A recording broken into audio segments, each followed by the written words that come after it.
इस वीडियो को लाइक करें, हमारे चैनल को सब्सक्राइब करें, बेल आइकन जरूर प्रेस करें हमारी न्यू वीडियो सबसे पहले देखने के लिए। सब्सक्राइब करने के बाद ना घंटी बजा देना, ताकि जब भी मैं कोई न्यू वीडियो अपलोड करूं तो तुम्हारे फोन की घंटी भी बजे। जय हिंद, जय भारत, वंदे मातरम। सभी का स्वागत, अभिनंदन अपने यूट्यूब चैनल पर।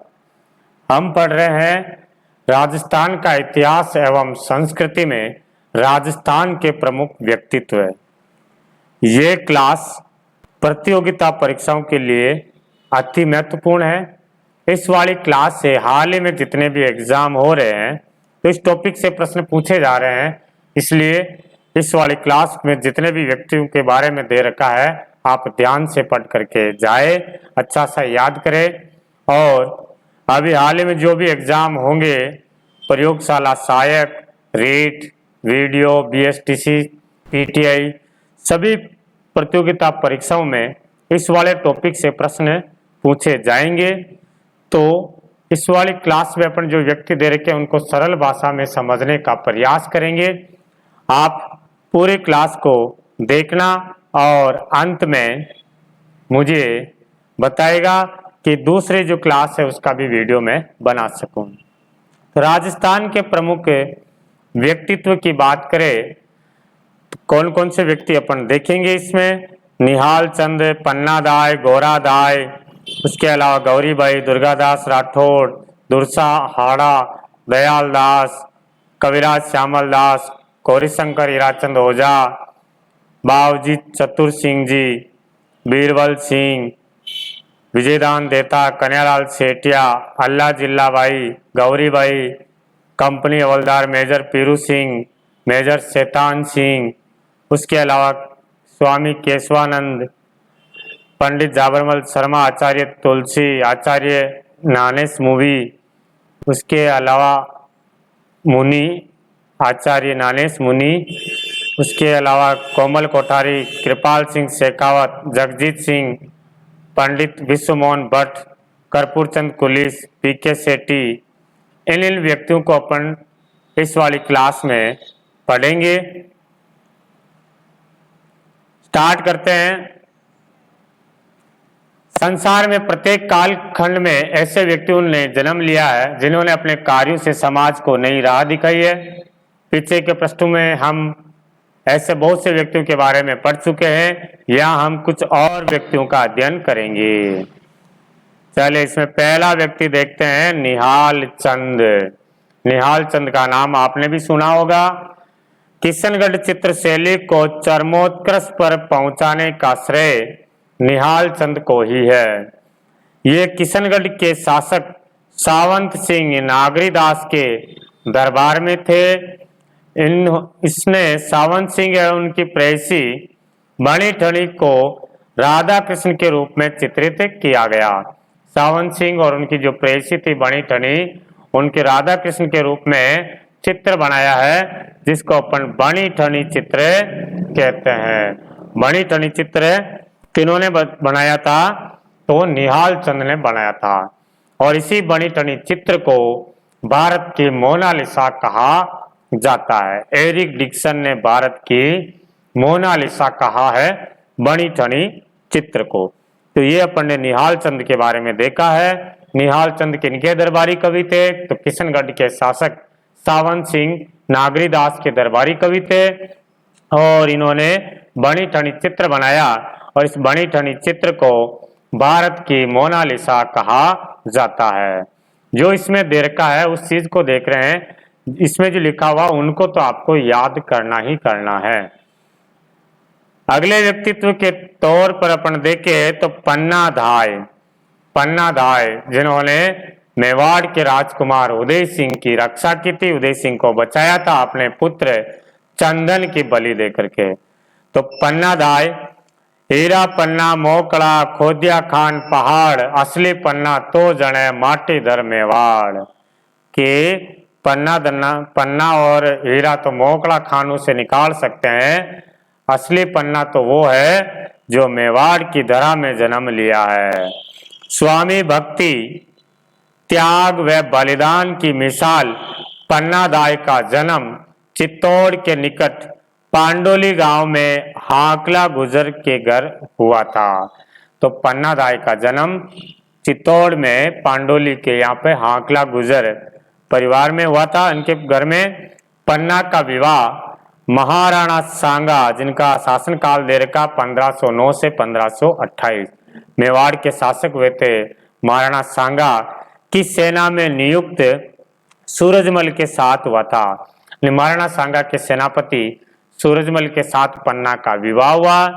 पन्ना के पुत्र चंदन के जन्म के कुछ ही दिनों बाद मेवाड़ की महारानी कर्णावती या कर्मावती, जो सांगा जी की पत्नी थी, कर्मावती ने राजकुमार उदय सिंह को जन्म दिया। तत्कालीन उस समय की परंपराओं के अनुसार पन्ना को राजकुमार उदय सिंह की दाई मां नियुक्त कर दी गई थी। पन्ना को उदय सिंह की दाई मां नियुक्त किया गया। मेवाड़ के एक सामंत बनवीर, दासी पुत्र पृथ्वीराज सिसोदिया का दासी पुत्र था बनवीर ने 1535 में, देखो यहाँ 35 लिखा हुआ है, गाइडों में कहीं कहीं 36 आता है, तो ध्यान रखना, यदि 36 नहीं आए तो फिर 1535 कर देना। तो बनवीर ने महाराणा सांगा का जो पुत्र था महाराणा विक्रमादित्य की हत्या कर दी और राजकुमार उदय सिंह को भी मारने का प्रयास किया था बनवीर ने। तो पन्नादाय ने अपने पुत्र चंदन को उदय सिंह की जगह पर लिटाकर बनवीर की तलवार का शिकार होने दिया और उदय सिंह को किले से बाहर भेजकर उनके प्राणों की रक्षा की है। तो मेवाड़ के इतिहास में पन्नादाय का त्याग एक अविस्मरणीय घटना है। तो ये देखा था अपन ने पन्नादाय का, उन्होंने अपने पुत्र चंदन की बलि देकर के मेवाड़ के राजकुमार उदय सिंह की रक्षा की है। फिर अगले व्यक्तित्व के तौर पर अपन देखते हैं गोरादाय। जैसा कार्य पन्नादाय ने मेवाड़ में किया था उसी प्रकार से मारवाड़ में गोरादाय ने किया था।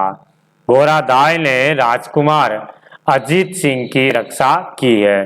तो गोरादाय को मारवाड़ की पन्नादाय कहा जाता है।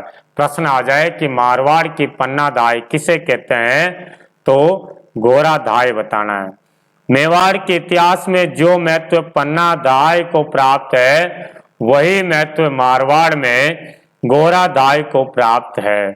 वीरांगना गोरादाय का जन्म 4 जून 1946 को एक माली परिवार में रत्नोजी टाक और माता रूपा के घर जोधपुर में हुआ है। गोरादाय का जन्म जोधपुर में होता है। पिता का नाम रत्नोजी टाक और रूपा के घर हुआ था। इनका विवाह मंडोर के मनोहर रूपी बलावत के साथ हुआ।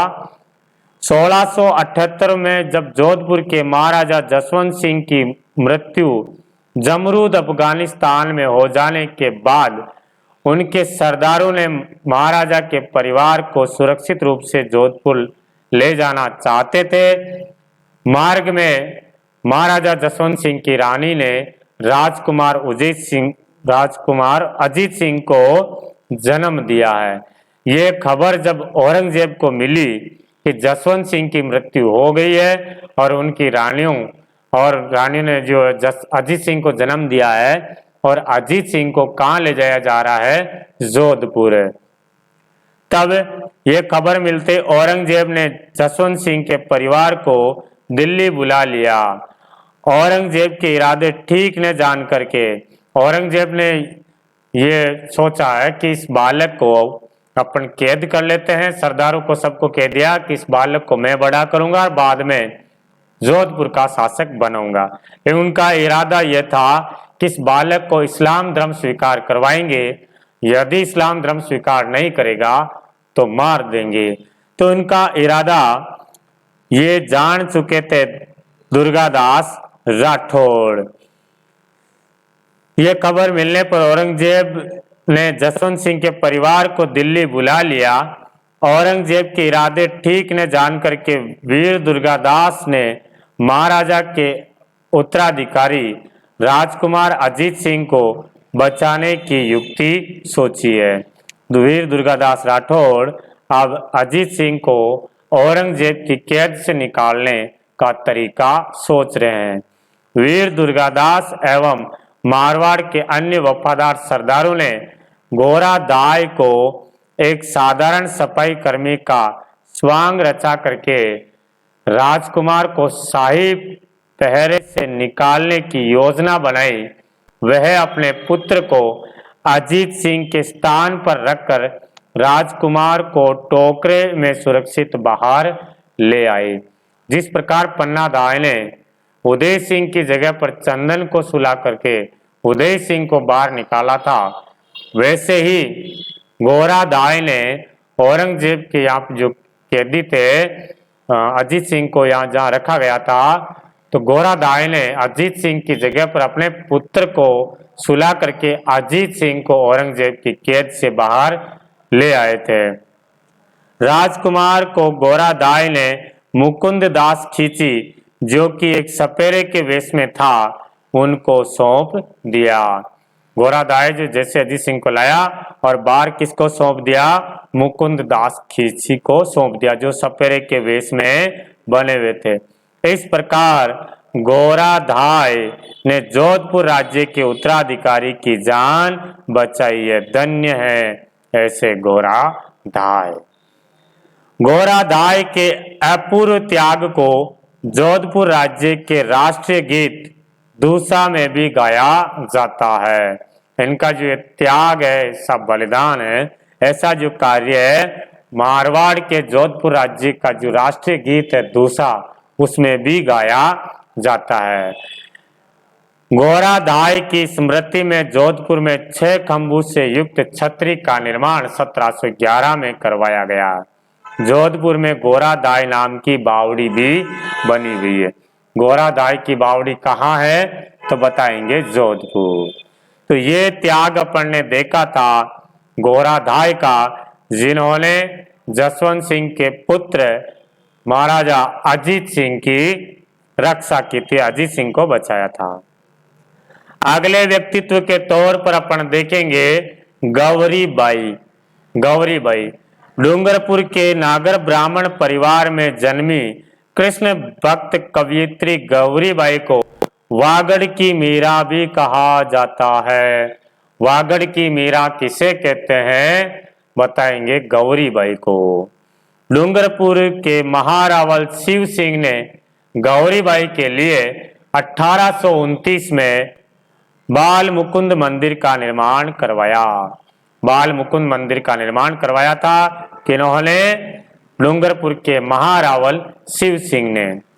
ठीक है, तो वागड़ की मीरा इंपॉर्टेंट है।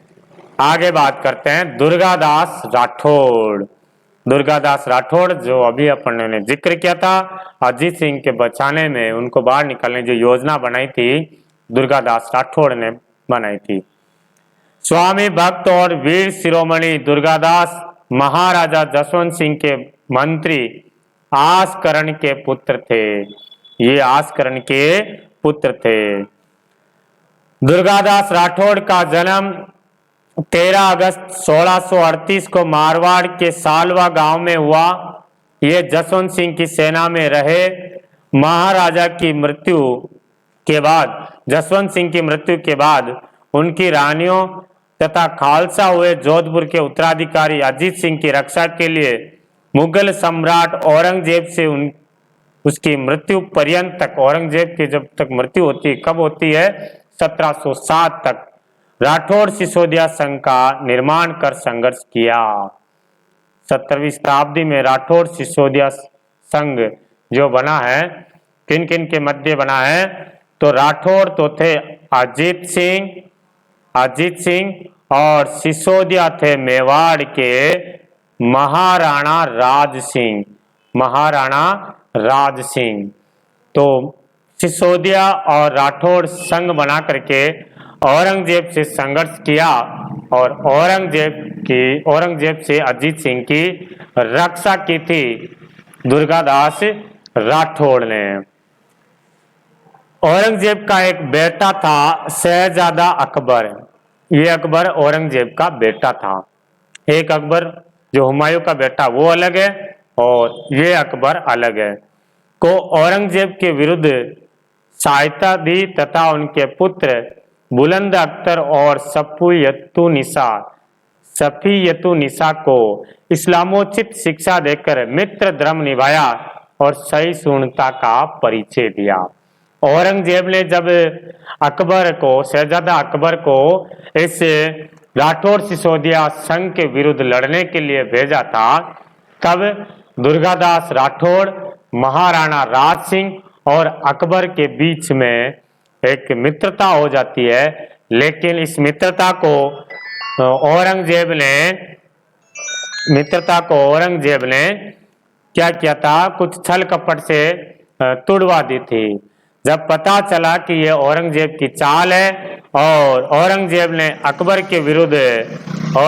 जब अकबर के विरुद्ध विद्रोह कर दिया था, तब दुर्गादास राठौड़ ने अकबर का साथ दिया था और अकबर का जो पुत्री थी, पुत्र का नाम बुलंद अख्तर और सफियतुन्निसा, उनको इस्लामिक धर्म के अनुसार उनको शिक्षा दिलाई और अकबर का मित्र का और सहिष्णुता का परिचय दुर्गादास राठौड़ ने दिया। जब 1707 में औरंगजेब की मृत्यु हो जाती है तो 30 वर्षों तक दुर्गादास राठौड़ मुगलों से संघर्ष करके अजीत सिंह को जोधपुर का शासक बनाया था। अंत में महाराजा अजीत सिंह से अनबन होने पर शासक बनने के बाद में अजीत सिंह कुछ सरदारों के बहकावे में आकर के दुर्गादास राठौड़ को मारवाड़ राज्य से निष्कासित कर दिया। तो मारवाड़ से निकल करके सहकुटुंब मेवाड़ चले गए और अपने स्वावलंबी होने का परिचय दिया, खुद को आत्मनिर्भर होने का परिचय देते हैं दुर्गादास राठौड़। दुर्गादास इस समय जब ये मेवाड़ आए थे, उसमें मेवाड़ के शासक कौन थे? अमर सिंह द्वितीय थे। अमर सिंह द्वितीय ने इनको विजयपुर और केलवा क्षेत्र दिया था, विजयपुर की जागीर दी थी। लेकिन बाद में दुर्गादास राठौड़ उज्जैन चले जाते हैं और उज्जैन में ही 22 नवंबर 1718 को उज्जैन में मृत्यु हो जाती है। और अपनी वीरता और साहस के गुणगान में मारवाड़ में आज भी ये उक्ति प्रचलित है, मायड़ ऐसा पूत रण जैसा दुर्गादास राठौड़। आज भी ये पंक्तियां चल रही है। चलो, तो ये अपन ने देखा था दुर्गादास राठौड़, जिन्होंने स्वामी भक्ति का परिचय देते हुए 30 वर्षों तक मुगलों से संघर्ष करके अजीत सिंह की रक्षा ही नहीं की, बल्कि अजीत सिंह को जोधपुर का शासक बनाया था। इनकी छतरी कहाँ है? तो उज्जैन में शिप्रा नदी के तट पर इनकी छतरी बनी हुई है, ये भी ध्यान में रखना है। ठीक है जी, चलो आगे बात करते हैं। दुर्साहाड़ा, अगले व्यक्तित्व आ रहे हैं दुर्साहाड़ा। अकबर के समकालीन दुर्साहाड़ा ने महाराणा प्रताप एवं रावचंद्र सेन के देश प्रेम की भावना का यशोगान किया। विरुद्ध छतरी इनकी सर्वाधिक प्रसिद्ध रचना है। वेरी इंपॉर्टेंट कर लेना, आने वाले एग्जामों में जरूर पूछा जाएगा। विरुद्ध छतरी किनके द्वारा लिखी गई है? दुर्साहाड़ा के द्वारा लिखी गई है विरुद्ध छतरी। और कीर्तार बावनी, यह भी कई बार पूछा हुआ प्रश्न है।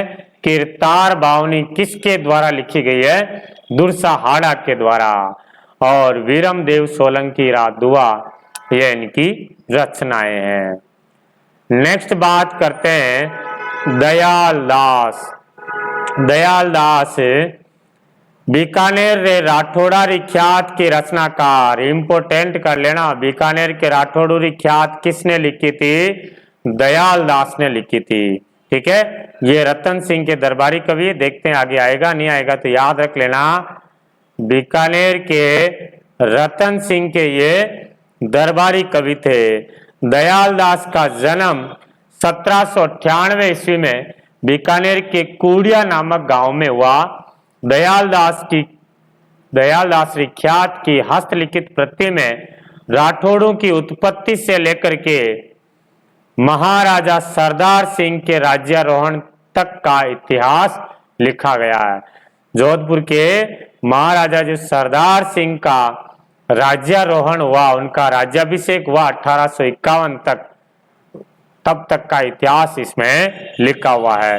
तो बीकानेर के राठौड़ और विख्यात में कहाँ तक के शासकों का उल्लेख है, तो राठौड़ों की उत्पत्ति से लेकर के महाराजा सरदार सिंह के राज्याभिषेक तक का उल्लेख है। ये ख्यात बीकानेर राजवंश का विस्तृत विवरण जानने,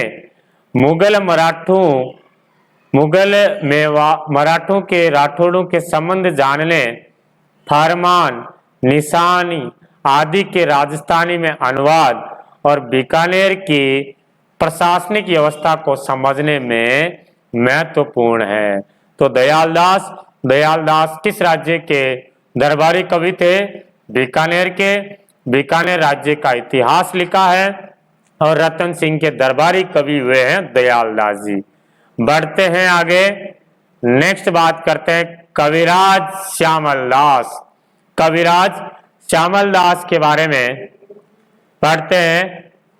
मेवाड़ के महाराणा शंभू सिंह और उनके पुत्र महाराणा सज्जन सिंह के दरबारी कवि हुए हैं कविराज श्यामल दास। शंभू सिंह और सज्जन सिंह के दरबारी कवि कविराज श्यामल दास का जन्म 1836 ईस्वी में दोकलिया बिलवाड़ा, बिजोलिया क्षेत्र के दोकलिया में बिलवाड़ा में हुआ था। मेवाड़ के महाराणा शंभू सिंह के आदेश पर, दोनों के नाम ध्यान रखना किन किन के दरबार में थे ये, तो शंभू सिंह और उनके पुत्र सज्जन सिंह के ये दरबारी कवि, शंभू सिंह और सज्जन सिंह। तो शंभू सिंह के आदेश पर उन्होंने मेवाड़ राज्य का इतिहास लिखना शुरू किया और इनकी प्रसिद्ध जो रचना है वो है वीर विनोद। वीर विनोद के राइटर कौन है? कविराज श्यामल दास। ग्रंथ में संकलित है। ब्रिटिश भारत सरकार ने इनको केसर हिंद की उपाधि दी है। केसर ए हिंद किसने लिखी थी? उपाधि दी थी। किनको उपाधि प्राप्त थी केसर हिंद की? कविराज श्यामल दास को। तो कविराज श्यामल दास में क्या क्या प्रश्न पूछा जाएगा? एक तो ये किस राज्य के कवि थे? मेवाड़ राज्य के। किस शासक के दरबार में थे? तो मेवाड़ के महाराणा शंभू सिंह और सज्जन सिंह। और वीर विनोद की इन्होंने रचना की थी और ब्रिटिश सरकार ने इनको केसर हिंद की उपाधि दी। मेवाड़ के महाराणा ने इनको कवि राजा की उपाधि से विभूषित किया गया। कवि राजा की उपाधि से किसे विभूषित किया गया? कविराज श्यामल दास को। अगला है गौरी शंकर हीराचंद ओझा। अगले व्यक्तित्व की बात करेंगे गौरी शंकर हीराचंद ओझा। राजस्थान के इतिहासकार एवं पुरातत्ववेदा गौरी शंकर हीराचंद का जन्म 1863 ईस्वी में रोहिड़ा गांव सिरोही में हुआ। 1863 में गांव का नाम याद रखना, रोहिड़ा गांव सिरोही में। प्राचीन लिपि का अच्छा ज्ञान होने के कारण इन्होंने भारतीय प्राचीन लिपिमाला नामक ग्रंथ की रचना की है। भारतीय प्राचीन लिपिमाला ग्रंथ किनके द्वारा लिखा गया है? गौरी शंकर हीराचंद ओझा। अंग्रेजों ने इन्हें महामहोपाध्याय एवं राय बहादुर की उपाधि प्रदान की गई है। इन्होंने राजस्थान की कई रियासतों का इतिहास लिखकर उसे समृद्ध बनाया है। तो गौरी शंकर हीराचंद जी ओझा, इनकी उपाधियां याद रखना। एक तो महामहोपाध्याय और राय बहादुर। जन्म भी याद रखना 1863 में रोहिड़ा सिरोही में। आगे बात करते हैं, अगला है बाबूजी चतुर सिंह। बाबूजी चतुर सिंह मेवाड़ राजघराने से संबंधित लोक संत चतुर सिंह का जन्म 1879 में मेवाड़ के करजाली गांव में हुआ। विवाह के कुछ समय बाद ही विधुर हो जाते हैं, यानी इनकी पत्नी की मृत्यु हो जाती है। विधुर हो जाने पर इन्होंने स्वयं को धार्मिक कार्यों एवं समाज सेवा में लगा दिया।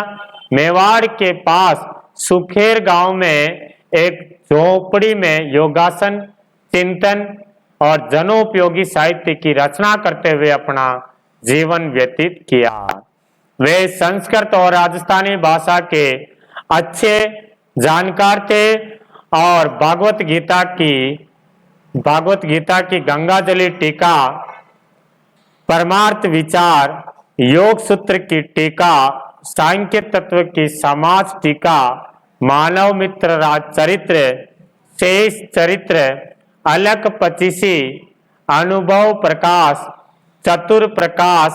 चतुर चिंतामणि, समाजवती सी आदि कृतियों की इन्होंने रचना की है। ठीक है, तो कहीं पर भी एक साइड में इन सभी कृतियों को लिख लेना और यहां से प्रश्न जरूर पूछा जाएगा। अपनी रचनाओं के माध्यम से जन जागरण का प्रयास करते हुए 1929 में चतुर सिंह की मृत्यु हो जाती है। चतुर सिंह ने अच्छे और बुरे लोगों के संबंध में अपने प्रतीकों के माध्यम से समझाते हुए लिखा कि कारण तो कहतो फिरे हर किनी हरनाक, जनसी वे उड़ने कहे लियो लिफाफो राग। कायरों के और वीरू लोगों के बारे में बात कही गई कि कायर लोग तो कहते फिरते रहते हैं, जो अपना क्रम है अच्छे क्रम वो करते रहना चाहिए। नेक्स्ट है बीरबल सिंह। यहां से भी प्रश्न आते हैं बीरबल सिंह जी से भी। गंगानगर जिले के रायसिंह नगर में जन्मे बीरबल सिंह बीकानेर प्रजा परिषद के सदस्य थे। ये बीकानेर प्रजा परिषद के सदस्य थे। वे सामंती अत्याचारों के विरोध करने एवं नागरिक अधिकारों की प्राप्ति के हर आंदोलन में अगवा करते रहे। प्रजा परिषद ने 30 जून 1946 को रायसिंह नगर में एक कार्यकर्ता सम्मेलन कर भावी रणनीति विचार किया गया था। जो बीकानेर प्रजा परिषद थी, उन्होंने 30 जून 1946 को रायसिंह नगर में एक सभा रखी गई कि आगे की अपन को रणनीति तैयार करनी है। 1 जुलाई 1946 के दिन झंडा अभिवादन के तहत कार्यकर्ताओं के हाथों में तिरंगा झंडा लिए सम्मेलन स्थल पर पहुंचे। इसी बीच रेलवे स्टेशन पर कार्यकर्ताओं की गिरफ्तारी हुई और उन पर जुल्म की सूचना पाकर बीरबल सिंह के नेतृत्व में कार्यकर्ता हाथ से तिरंगा लिए स्टेशन की ओर बढ़ने लगे, जिससे घबरा कर सरकारी अधिकारियों ने गोलियां चलाना शुरू कर दी। गोलियां चला दी। उन्हीं गोलियों में से एक गोली के शिकार बन जाते हैं शहीद बीरबल, लेकिन उसने तिरंगे को गिरने नहीं दिया। घायल अवस्था में ही बीरबल सिंह के बोल फूट रहे थे, झंडा ऊंचा रहे हमारा, झंडा ऊंचा रहे हमारा। यानी बीरबल के नाम पर IGNP की एक शाखा है बीकानेर में, बीरबल शाखा। अगले व्यक्तित्व की बात कर रहे हैं विजयदान देथा। विजयदान देथा, जिनको राजस्थान का शेक्सपियर और बीजी के नाम से जाना जाता है, आप रूपायन संस्थान के महासचिव रहा करते थे। चले बात करते हैं विजयदान देथा। 1 सितंबर 1926 को बोरुंदा जोधपुर में जन्मे विजयदान देता की प्रसिद्ध कृतियां बातारी फुलवारी, इंपोर्टेंट है बातारी फुलवारी, 14 खंडों में लिखी गई है। बातारी फुलवारी कितने खंडों में है? 14 खंडों में लिखी गई है। बातारी फुलवारी बापू के 3 हत्यारे आलोचना जो 1948 में लिखी गई है और चौधरायन की चतुराई 1996 में लिखी गई। दुविधा, दुविधा एक इनका उपन्यास है। दुविधा, अलेकू हिटलर, ऐसे ग्रंथों के लेखक वे हैं विजयदान देता। ये रूपायन संस्थान जो कहाँ है? बोरुंदा। रूपायन संस्थान का क्या कार्य है कि राजस्थान की लोक कला संस्कृति जो छुपी हुई है या खत्म हो गई है उनका उजागर करना, ये रूपायन संस्थान का कार्य है। तो रूपायन संस्थान बोरुंदा, रूपायन संस्थान का मुख्यालय कहाँ है? बोरुंदा जोधपुर में, यह भी ध्यान रखना है कि सह संस्थापक भी है और संस्थापक कौन वे आगे पढ़ेंगे, कोमल कोठारी। बीजी उपनाम से प्रसिद्ध, इनको बीजी के नाम से जाना जाता है, के नाम से प्रसिद्ध देता को 1974 में केंद्रीय साहित्य अकादमी से पुरस्कार से नवाजा गया है। 1992 में भारतीय भाषा परिषद पुरस्कार, 2002 में बिहारी पुरस्कार, 2006 में साहित्य चूड़ामणि पुरस्कार, 2007 में पद्मश्री और 2012 में राजस्थान रत्न से सम्मानित किया गया है विजयदान देता जी को। उनकी एक लोक कथा पर मणिकौल ने पहले दुविधा फिल्म बनाई गई। दुविधा फिल्म किसने बनाई थी? मणिकौल ने। और इसी दुविधा जो उपन्यास है, फिल्म है, इस पर एक कथा लिखी गई है। अमोल पालेकर ने पहली फिल्म बनाई गई। दुविधा उपन्यास पर ही एक पहली फिल्म बनाई गई है अमोल पालेकर ने। किस उपन्यास पर? दुविधा उपन्यास, जिसके राइटर कौन है? विजयदान देता। तो वेरी इंपॉर्टेंट कर लेना, यहां से रीड्स हो, चाहे वीडियो हो, चाहे बीएसटीसी या फिर प्रयोगशाला सहायक सेकंड ग्रेड या कंप्यूटर अपने पीटीआई में, यहां से प्रश्न पूछा जाएगा। अगले व्यक्तित्व की बात कर रहे हैं कन्हैयालाल सेठिया। कन्हैयालाल सेठिया लोकप्रिय गीत धरती धोरारी, सबने सुना होगा धरती धोरारी, और अमर लोकप्रिय गीत पीतल पाथल के यशस्वी रचयिता साहित्यकार कन्हैयालाल सेठिया। धरती धोरारी किसने लिखी थी? कन्हैयालाल सेठिया। पातल पीतल किन्होंने लिखी थी? कन्हैयालाल सेठिया जी का जन्म 11 सितंबर 1919 राजस्थान के सुजानगढ़ चूरू में हुआ। सुजानगढ़ चूरू में इनका कन्हैयालाल सेठ जी का जन्म हुआ है। सुजानगढ़ व कलकत्ता में शिक्षा प्राप्त करने के बाद 1934 में गांधी जी के संपर्क में आए। खादी प्रसार और दलित उद्धार के कार्य में लग गए। 1941 में अपना पहला काव्य वन फूल प्रकाशित किया। इंपोर्टेंट कर लेना, कन्हैयालाल सेठिया जी का पहला काव्य कौन सा है? वन फूल है। कब प्रकाशित हुआ है? 1941 में वन फूल। ठीक है, इंपोर्टेंट है ये। देश प्रेम और राष्ट्रीयता से ओतप्रोत काव्य संग्रह अग्नि वीणा 1942 के कारण इन पर राजद्रोह का आरोप लगा। वे भारत छोड़ो आंदोलन में भी सक्रिय रहे। 1945 में बीकानेर प्रजा परिषद के प्रमुख कार्यकर्ता के रूप में सेठिया ने, कन्हैयालाल जी सेठिया ने सामंतवाद का विरोध करते हुए कुण जमीन रो धनी माध्यम कविता के माध्यम से, कुण जमीन रो धनी, यह भी कविता किनकी है? कन्हैयालाल जी सेठिया कविता के माध्यम से कृषक समुदाय को जागृत किया।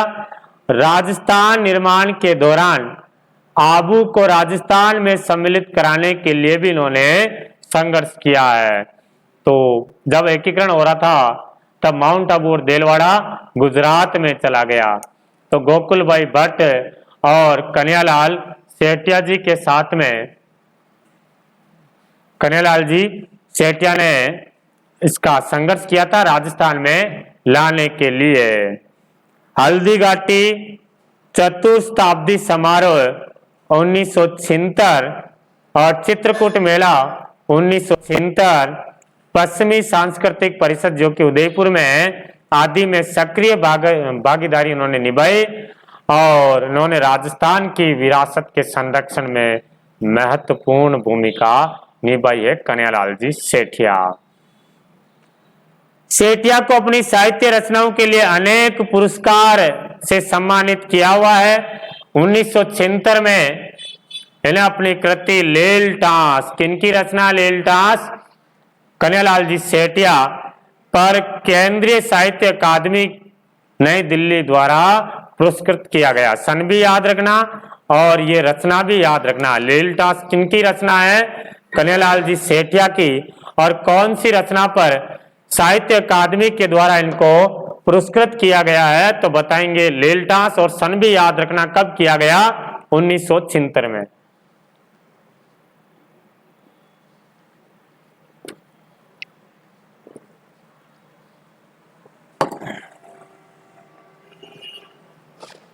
उन्नीस सौ 88 में इन्हें निर्ग्रंथ के लिए मूर्ति देवी पुरस्कार, निर्ग्रंथ ये भी ध्यान रखना, निर्ग्रंथ के लिए मूर्ति पुरस्कार। 1987 में शब्द के लिए शब्द के लिए सूर्यमल मिश्रण पुरस्कार। और ध्यान रखना इसमें नहीं आया, हो सकता आगे वाले क्लासों में पढ़ेंगे। सूर्यमल मिश्रण ये राजस्थान के राज्य कवि है। पूछ ले राजस्थान के राज्य कवि कौन है, सूर्यमल मिश्रण। तो सूर्यमल मिश्रण पुरस्कार कब दिया गया, 1987 में। कौन सी कृति के लिए, शब्द है। और सत्यवादी के लिए टाटिया पुरस्कार से सम्मानित किया गया। जितनी भी रचना है ना, तो कन्हैयालाल सेठिया जी के आपको एक साइड में लिख देना, ये लील टांस, शब्द, सत्यवादी, पीतल पातल कविता है, कुंज जमीन सभी को एक साइड में लिख देना। 100% प्रश्न पूछा जाता है यहाँ से। और आप अधीनस्थ सेवा चयन बोर्ड, राजस्थान कर्मचारी चयन बोर्ड की तैयारी कर रहे हैं, तब तो आपके लिए ये जो क्लास अति महत्वपूर्ण नहीं, अति के आगे कई अति लगा सकते हैं। 2004 में पद्म श्री पुरस्कार से सम्मानित किया गया और 2012 में आपको राजस्थान रत्न पुरस्कार से सम्मानित किया गया है। सेठिया ने राजस्थानी भाषा को मान्यता दिलाने की दिशा में अथक प्रयास किया। 1 नवंबर 2008 को कलकत्ता में कन्हैयालाल सेठिया जी का निधन हो जाता है। ये जो ऊपर देखा था ना विजयदान देथा जी का, इनका जो निधन है वो 10 नवंबर 2013 को निधन हुआ था विजयदान देथा जी को। इनको राजस्थान का शेक्सपियर कहते हैं। जो शेक्सपियर है अंग्रेजी साहित्य में काफी योगदान रहता है उनका, और राजस्थान साहित्य में विजयदान देथा जी का। तो विजयदान देथा जी, कन्हैयालाल सेठिया, जगजीत सिंह और अल्लाह जिल्ला भाई, गौरी भाई, ऐसे 7 व्यक्तियों को एक साथ राजस्थान रत्न पुरस्कार दिया गया। और यह भी याद रखना, राजस्थान रत्न पुरस्कार की जो शुरुआत है 2012 में ही हुई थी और 2012 में 7 व्यक्तियों को एक साथ राजस्थान रत्न पुरस्कार दिया गया है। तो राजस्थान रत्न पुरस्कार की शुरुआत किस मुख्यमंत्री के काल में हुई है, तो याद रखना अशोक गहलोत के समय हुई। अशोक गहलोत मुख्यमंत्री थे, मुख्यमंत्री सरकार में, तो इन्होंने ही राजस्थान रत्न पुरस्कार की शुरुआत की है। नेक्स्ट बात करते हैं अल्लाह जिल्ला भाई। अगले हैं जो व्यक्तित्व अल्लाह जिल्ला भाई।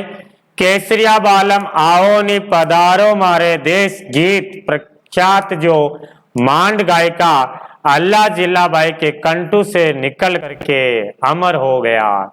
याद रखना, केसरिया बालम आओ नी पधारो मारे देश, ये राजस्थान का राज्य गीत है। इसे पहली बार तो गाया था गौरी बाई ने, पहली बार गौरी बाई ने गाया था, लेकिन पहली बार जो मान राग में गाया था वो मान राग में गाया था अल्लाह जिल्ला बाई ने, और इनके कंठों से ये गीत निकल करके ये राजस्थान के लिए अमर गीत हो गया, केसरिया बालम आओ नी पधारो मारे देश। इनका जन्म 1 फरवरी 1902 में बीकानेर में हुआ है, और इस समय बीकानेर के शासक कौन थे? महाराजा गंगा सिंह ने अल्लाह जिल्ला बाई को संरक्षण दिया था। गंगा सिंह जी ने मांड गायिका में विशिष्ट योगदान के लिए सन 1982 में आपको पद्म श्री पुरस्कार से सम्मानित किया गया, और बाई जी को, अल्लाह जिल्ला बाई को 1983 में रॉयल अल्बर्ट हॉल में बीसीसी लंदन द्वारा कोर्ट सिंगर का भी अवार्ड दिया गया है।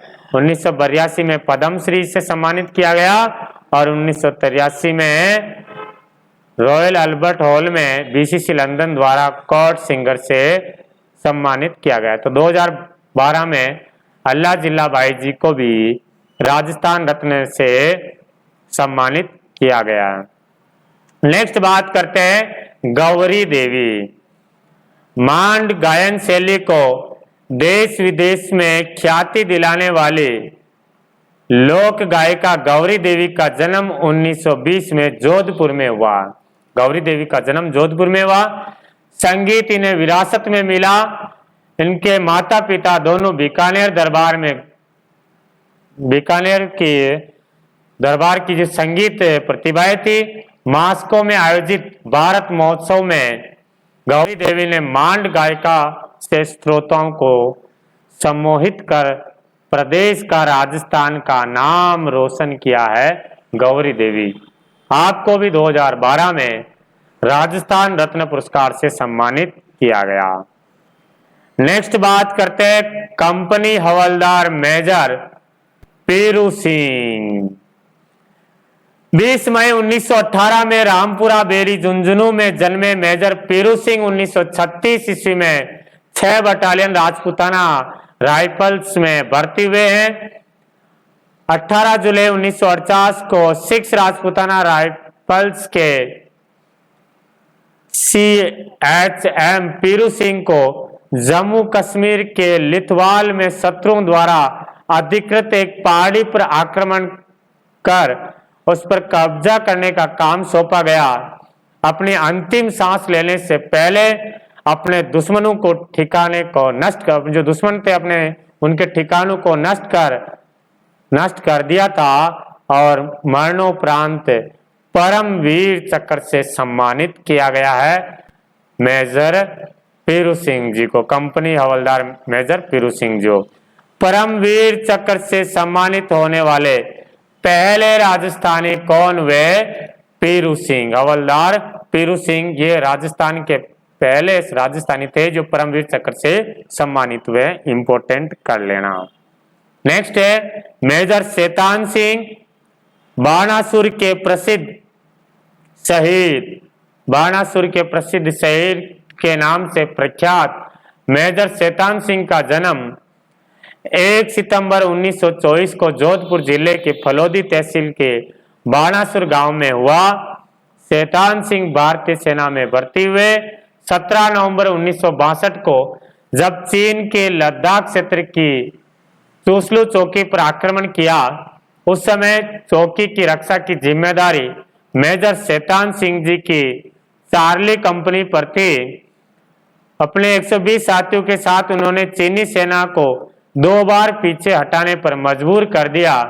जब इनके पास केवल 2 सैनिक ही शेष रह गए, वे स्वयं बुरी तरीके से घायल हो गए थे, तो उन्होंने दोनों सैनिकों को पीछे वाली चौकी को सूचना भेज देने के लिए भेज दिया था, भैया पीछे वाली चौकी को आप सूचना भेज दो, और स्वयं अकेले ही गोलीबारी करते रहे। 38 वर्ष की आयु में 18 नवंबर 1962 को मातृभूमि के इस लाडले ने शत्रु से लड़ते हुए प्राणों को कुर्बानी में दे दी है। मेजर शैतान सिंह को मरणोपरांत परम वीर चक्र से सम्मानित किया गया है। ये है मेजर शैतान सिंह। फिर बात करेंगे स्वामी केशवानंद जी की। अगले व्यक्तित्व के बारे में बात करेंगे स्वामी केशवानंद। शिक्षा संत के रूप में प्रसिद्ध स्वामी केशवानंद का जन्म सीकर जिले के मंगलूना गांव में 1883 के चौधरी ठाकर सिंह जी के घर हुआ है। बचपन का नाम है बीरमा था। इनके बचपन का नाम बीरमा था। गांधी जी से प्रभावित होकर इन्होंने 1921 से 1931 तक स्वाधीनता स्वतंत्रता आंदोलन में भाग लिया और इस दौरान जेल यात्राएं भी की है। केशवानंद ने 1932 में संग्रिया में जाट विद्यालय का संचालन संभाला और इसे मिडिल स्तर से माध्यमिक स्तर तक पहुंचाया, जिसमें कला कृषि विज्ञान महाविद्यालय के अतिरिक्त शिक्षण प्रशिक्षण महाविद्यालय, संग्रहालय एवं ग्रामोद्यान विद्यापीठ बनाया। इन्होंने 1944 से 1956 तक बीकानेर में रेगिस्तानी गांवों में लगभग 3000 पाठशालाएं खुलवाया। अनेक स्थानों पर चलते फिरते वाचनालय और पुस्तकालय भी स्थापित करवाए हैं स्वामी केशवानंद जी के। स्वामी केशवानंद के नाम पर विश्वविद्यालय भी है बीकानेर में, याद रखना। नेक्स्ट बात करते हैं पंडित जाबरमल शर्मा। पत्रकारिता के विश्व पितामह, याद रखना, पत्रकारिता के विश्व पितामह किसे कहते हैं? पंडित जाबरमल शर्मा। पंडित जाबरमल शर्मा का जन्म जसरापुर में 1880 में हुआ है। 1905 में पंडित दुर्गा प्रसाद मिश्र ने जाबरमल को हिंदी पत्रकारिता का संपादन की शिक्षा दी। इन्होंने अनेक पुस्तकों का संपादन किया, जिसमें सिक्कर का इतिहास, खेतड़ी का इतिहास, खेतड़ी नरेश और विवेकानंद, आचार्य नरेश, श्री अरविंद चरित्र, हिंदी गीता, रहस्य सार, आत्म विज्ञान शिक्षा, तिलक, भारतीय गोधन आदि प्रमुख है पंडित जाबरमल शर्मा के। ठीक है, चलो आगे बात करते हैं। आचार्य तुलसी जी। आचार्य तुलसी जी अणुव्रत आंदोलन के सूत्रधार आचार्य तुलसी जी का जन्म, इंपोर्टेंट लाइन, अणुव्रत आंदोलन के सूत्रधार कौन थे? आचार्य तुलसी। ठीक है, पूछा हुआ प्रश्न है। का जन्म 20 अक्टूबर 1914 में नागौर के सन, ये जन्म की सन याद नहीं रहो कोई बात नहीं है, जन्म कहाँ हुआ ये याद रखना, लाडनू। जैन विश्व भारती संस्थान मतलब जैन विश्व भारती संस्थान भी है नागौर में, लाडनू कस्बे में। 22 वर्ष की उम्र में 13 पंथ संघ के 90 आचार्य बने। 13 पंथ के संचालक कौन थे? बीकण जी महाराज थे, बीकण जी। उसके 90 आचार्य बने थे आचार्य तुलसी।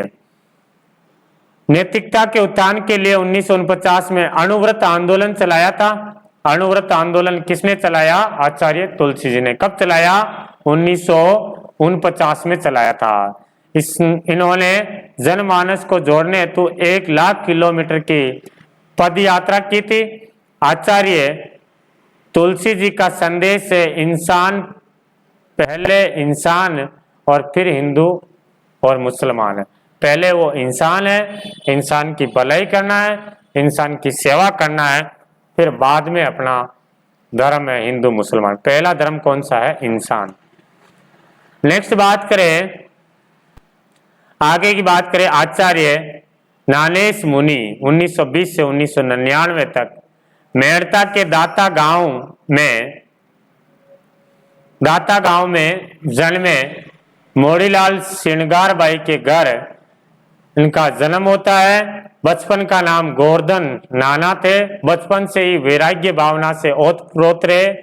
योग्य गुरु की तलाश में कोटा में गणेश लाल जी महाराज के पास पहुंचे और उनको अपना गुरु बनाया। दाता के पास कपासन गांव में विक्रम संवत 1996 पौष शुक्ल अष्टमी को इन्होंने दीक्षा प्राप्त की 1952 में आपको गुरु द्वारा आचार्य पद प्रदान किया गया।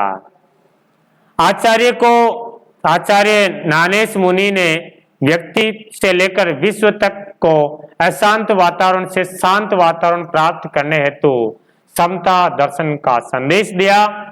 इन्होंने कहा कि जीवन में हर परिस्थितियों में समान धारण करना ही अपना धर्म है। अपने ध्यान और साधना की पद्धति में विकसित की ताकि व्यक्ति का तनाव मुक्त जीवन जी सके। आपके नेतृत्व में 59 संतों और 310 यतियों को जैन भागवती की दीक्षा मिली। आपने मालवा प्रांत की बलई जाति के लोगों को मांसाहार जैसे बुरे व्यसनों से मुक्त कराकर अहिंसा सत्य के मार्ग पर प्रवृत्त किया चलाया। आपने समता दर्शन व्यवहार नामक पुस्तक की रचना की, जिसमें समरसता की विशद विवेचना की गई और सामाजिक चेतना के लिए आप जीवन पर्यंत प्रयासरत रहे थे। ये बात की थी अपन ने आचार्य ज्ञानेश मुनि। नेक्स्ट बात करते हैं कोमल कोठारी जी। कोमल कोठारी का जन्म 4 मार्च 1929 को चित्तौड़ जिले के कपासन गांव में हुआ। ठीक है, जो अपन ने बात की थी विजयदान देवता के समय कि रूपायन संस्थान के वो से सचिव थे, तो उनकी जो रूपायन संस्थान के जो संस्थापक है वो कौन है? कोमल कोठारी। और कोमल कोठारी का जन्म चित्तौड़गढ़ जिले के कपासन कस्बे में हुआ। इन्होंने लोक संस्कृति के उन्नयन में अपना संपूर्ण जीवन लगा दिया। 1960 में जोधपुर जिले के बोरुंदा कस्बे में रूपायन नामक संस्था की स्थापना की। तो याद रखना, रूपायन संस्था का स्थापना कब की जा रही है? रूपायन संस्थान की स्थापना कब की जा रही है? 1960 में। और कहाँ की गई? इसका मुख्यालय कहाँ है? जोधपुर के बोरुंदा कस्बे में। और इस रूपायन संस्था का क्या कार्य है? तो लोक संस्कृति के उन्नयन, जितनी भी राजस्थान की लोक संस्कृति जो विलुप्त होने के कगार पर है या विलुप्त हो गई है, उसका उजागर करना है। अगले व्यक्तित्व की बात करें, नेक्स्ट व्यक्तित्व की बात करेंगे, वो आ रहे हैं कृपाल सिंह जी शेखावत। कृपाल सिंह जी शेखावत, जिनको शिल्प गुरु कहा जाता है, शिल्प गुरु कृपाल सिंह जी शेखावत। कृपाल सिंह शेखावत का जन्म सीकर जिले के महू गांव में 1922 में हुआ है। इन्होंने ब्लू पोट्री पर चित्रांकन के माध्यम से अंतर्राष्ट्रीय पहचान दिलाई है।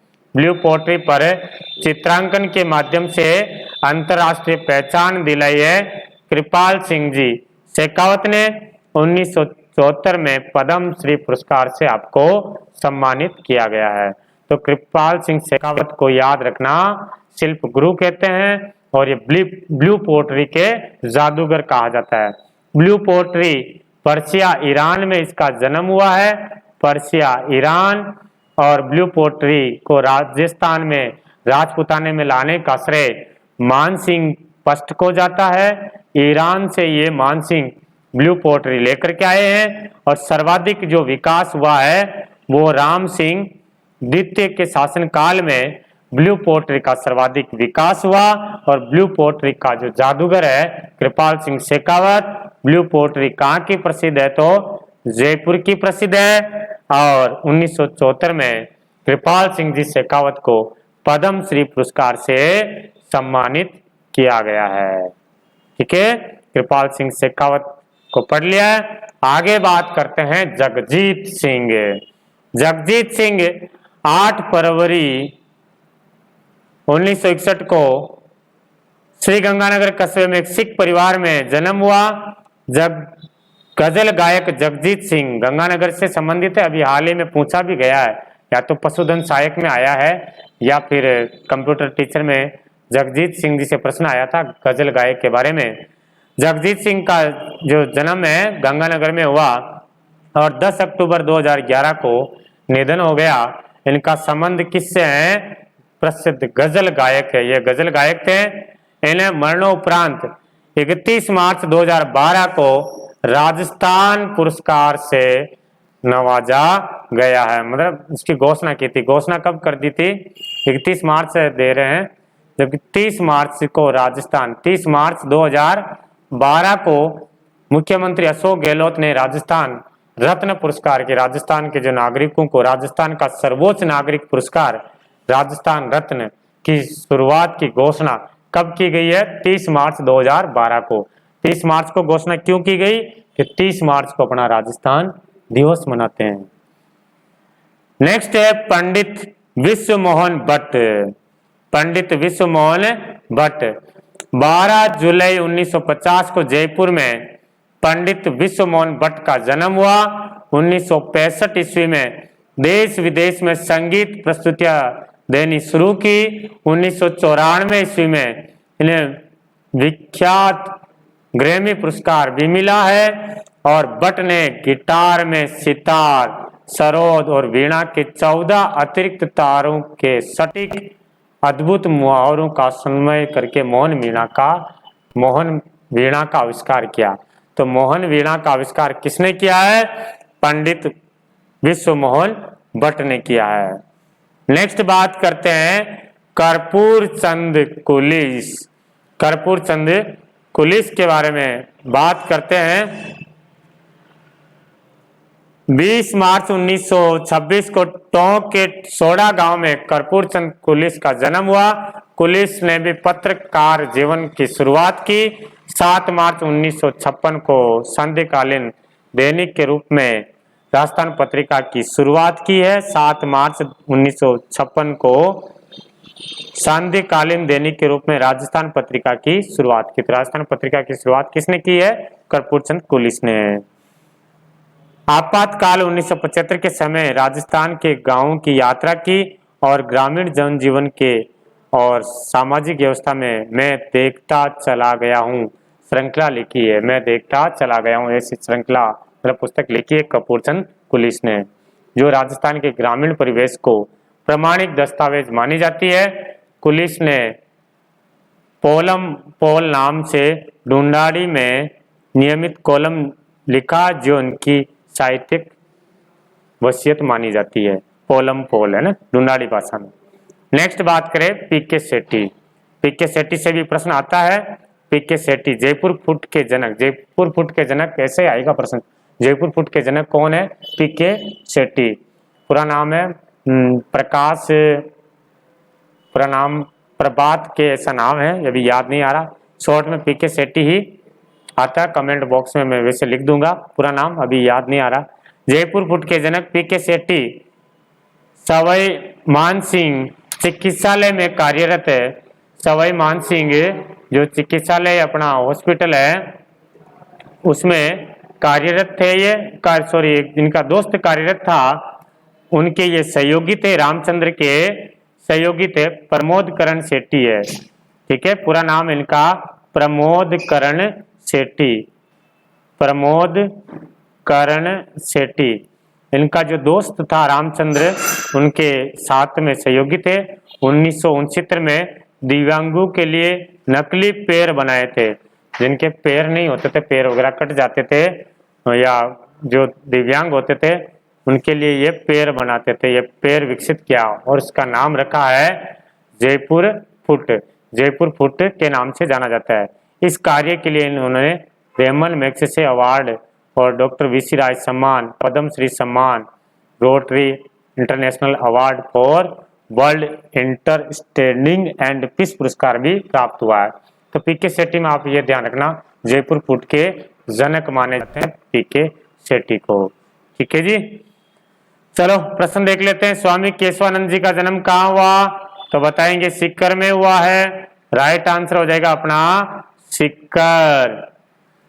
जयपुर फुट के जनक कौन है? जयपुर फुट के जनक है डॉक्टर पीके सेठी।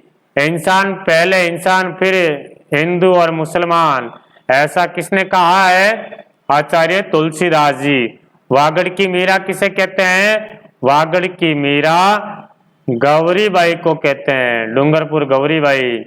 परमवीर चक्र से सम्मानित होने वाले पहले राजस्थानी कौन हुए हैं?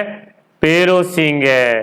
ठीक है, और उसके अलावा ये प्रश्नों के आंसर बताएगा। देखिए, दुर्गादास राठौड़ का जन्म कब और कहाँ हुआ? मेजर शैतान सिंह भारतीय सेना की कौन सी कंपनी में कार्यरत थे?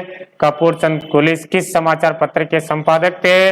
ब्लू पोट्री पर चित्रांकन के लिए किस शिल्पकार, इसके शिल्पकार कौन है? पत्रकारिता के भीष्म पितामह किसे कहते हैं? प्राचीन लिपिमाला ग्रंथ के रचनाकार कौन है? बिज्जी किस साहित्यकार के उपनाम है? कविराज श्यामल दास की महत्वपूर्ण रचना कौन सी है? धरती दोहरारी, सुमेलित करना है, और इन प्रश्नों को भी आपको देखना है। तो ये देखा है इस वाली क्लास में अपन ने शॉर्टकट में राजस्थान के प्रमुख व्यक्तित्व देखे हैं। और भी जानकारी मिले तो आप पढ़ना, लेकिन इन चीजों को आप नहीं छोड़ सकते हैं। राजस्थान का जो इतिहास और संस्कृति की कक्षा 10 के अध्याय से अपन ने पढ़ा है माध्यमिक शिक्षा बोर्ड की बुक का, तो इसको अपन सभी के लिए पर्याप्त तो नहीं कह सकते हैं, लेकिन यह कह सकते हैं कि इसके बिना अपनी तैयारी अधूरी है। तो मिलेंगे अपन अगले क्लास में, तब तक के लिए सभी को जय हिंद, जय भारत, वंदे मातरम।